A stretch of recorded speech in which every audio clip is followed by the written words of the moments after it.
Assalamualaikum warahmatullahi wabarakatuh. Sahabat Mufijidan yang saya cintai karena Allah Subhanahu wa taala. Ini adalah video jamaah dari Indonesia ya. Sepertinya ini oknum yang mana dia dengan santainya menampakkan rokok di dalam bingkisan iftar yang diberikan oleh pengurus Masjid Nabawi dan Masjid Haram ya. Apakah dari paket itu disediakan rokok? Maka saya pun cari video yang lain. Semoga Allah berikan kemudahan kepada saya dan kita semua untuk bisa umroh ya teman-teman. Nah, di sini terlihat paket aslinya apa saja teman-teman. Ada yogurt, ada sendok, kemudian ada minuman ya. Mungkin air zam-zam, yang tahu silakan komentar. Kemudian apa itu? Tisu ya. Yang tahu saya. Ada bumbu tambahan untuk yogurt, ada roti, ada kurma. Ini terlihat ramai ya pelataran Masjidil Haram ya teman-teman. Dan ini yang saya lihat langsung dari satu teman saya teman-teman yang ada di Masjid Nabawi, dan terlihat inilah menu iftar yang disiapkan oleh pengurus Masjidil Haram dan Masjid Nabawi. Lantas apakah ada rokok disiapkan oleh pengurus? Jawabannya tidak ada.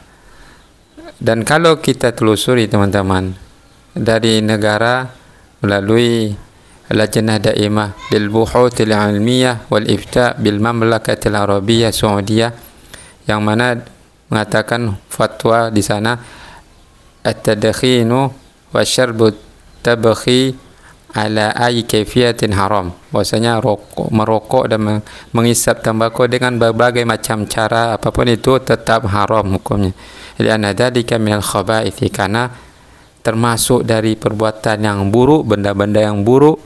Waqad qala ta'ala fi sifati nabiyina Muhammad SAW, dan sungguh Allah Subhanahu wa taala telah menjelaskan sifat dari nabi kita Muhammad SAW, wa yuhillu lahumut thayyibat wa yuharrimu alaihimul khaba'ith, menghalalkan untuk mereka yang baik-baik dan mengharamkan untuk mereka yang buruk-buruk. Dan rokok termasuk buruk teman-teman. Dalam Islam menetapkan sebuah kaedah, dan ini dikeluarkan juga oleh Lajnah Daimah di Arab Saudi, bahwasanya rokok itu haram karena tidak ada kebaikan di situ. Mubazir harta, merusak kesehatan diri, mengganggu orang lain. Naudzubillah. Mereka yang merokok hendaklah bertobat dan meninggalkan rokok tersebut. Dan membawa rokok ke Saudi lalu memasukkan ke dalam paket iftar, ini adalah fitnah yang bahaya nih. Orang yang berakal sehat yang mana dia akan merenung, jika dibuat seperti ini akan menjadi fitnah yang mana akan kembali keburukan tersebut kepada dirinya, kan menjadi dosa jariah untuknya, sehingga orang-orang yang memiliki penyakit hati akan membenarkan bahawa Arab Saudi membolehkan rokok. Naudzubillah. Hendaklah yang membuat konten ini bertobat dan membuat klarifikasi bahwasanya itu tidak benar.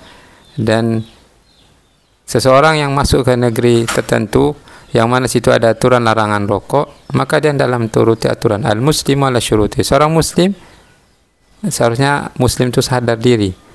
Kalau dia ngaku muslim, maka dia harus mentaati aturan. Bahwasanya al-muslimu ala syuruti. Seorang muslim itu terikat dengan aturan suatu tempat. Jika aturan itu benar, baik, maka turuti. Seperti larangan membawa rokok ke negara tersebut. Nanti dihukum, nanti playing victim. Bahwasanya Arab Saudi tidak ramah dengan jamaah. Nauzubillah. Sudah dikasih makan gratis, diberi kenyamanan, masih juga ngeyel. Apalagi membawa rokok di tempat yang disucikan seperti Masjidil Haram dan Masjid Nabawi. Itu tempat yang harus kita jaga kesuciannya, maka tidak layak dilakukan oleh seorang muslim perbuatan yang seperti ini teman-teman. Dan ini contoh buruk yang tidak boleh kita tiru, dan sebaiknya kita semua turut andil meluruskan fitnah ini, karena ada kelompok sebelah ini ya yang ngeyelnya luar biasa, membuat hal-hal yang kreatif bukan pada tempatnya, kemudian bersuara bukan pada tempatnya, padahal itu salah. Seperti contohnya ini adalah salah. Maka mari sama-sama teman-teman, kita itu ada istilah baik ya dari negeri kita Indonesia ini, di mana langit, di mana bumi dipijak, di situ langit dijunjung. Ini dalam arah yang positif bisa kita gunakan. Seperti kalau kita berada suatu negeri, maka jika ada aturan yang baik, maka kita turuti. Jangan kita buat sensasi untuk membenarkan kebiasaan buruk kita. Seharusnya datang ke Masjidil Haram, Masjid Nabawi, berubah. Tapi itulah hidayah teman-teman. In tahris ala hudahum fa innallaha la yahdi man yudil. Engkau bersungguh-sungguh ngarahin orang untuk dapat hidayah, tapi kalau dia sendiri tak mau dapat hidayah, bagaimana Allah akan berikan hidayah kepadanya? Karena hidayah, taufik itu Allah berikan kepada siapa yang dia kehendaki. Semoga Allah tetap berikan kita taufik untuk istiqomah di agama ini, dan hendaklah sama-sama kita jaga kesucian dua tempat, yaitu Masjidil Haram dan Masjid Nabawi. Semoga ini bermanfaat.